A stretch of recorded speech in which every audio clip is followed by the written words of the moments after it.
મોટેથી. નમસ્તે, મારું નામ ખુશીબેન સતીશભાઈ વસાવા. મારું વાર્તાનું નામ છે સ્વચ્છતાની વાર્તા. મારી શાળાનું નામ પ્રાથમિક શાળા સોરાપાડા. વાર્તા રે વાર્તા, કોની છે આ વાર્તા?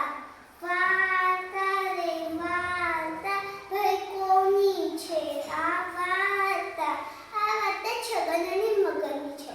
છગન અને મગન બે જોડિયા ભાઈ, એમની છે આ વાર્તા. વાર્તા રે વાર્તા, કોની છે આ વાર્તા? ચોખ્ખાઈ રાખી સાજા રહેવું, ગંદકીમાં તો માંદા પડવું.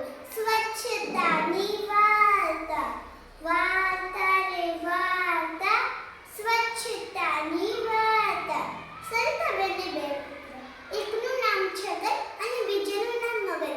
બંને સગા ભાઈ, પણ બંનેના સ્વભાવ અને ટેવ બહુ જુદા.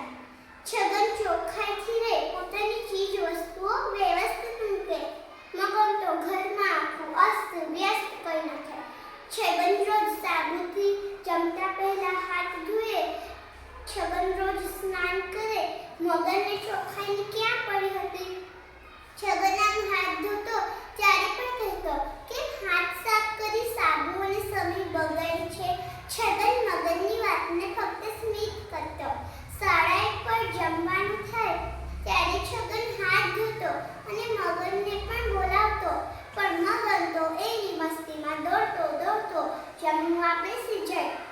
વળી પાછો હાથ ધોવામાં સમય બગાડવાનો. આમ મગન ગોભરો રહે અને તે હાથ પગ ધોવામાં આળસ કરે.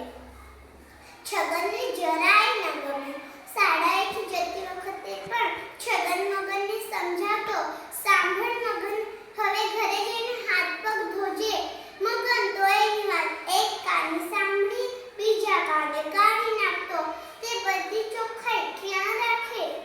એક દિવસ મગનના પેટમાં દુખાવો થયો. તેને દવાખાને લઈ ગયા.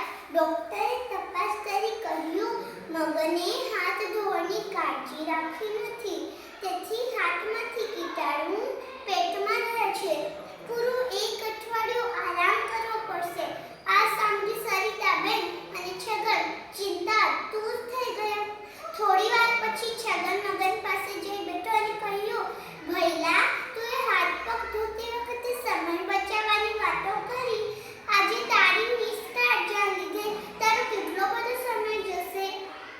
મગનને તેની ભૂલ સમજાઈ. તેણે પણ કહ્યું કે હું સ્વચ્છ રહીશ, એ નિર્ણય પાકો.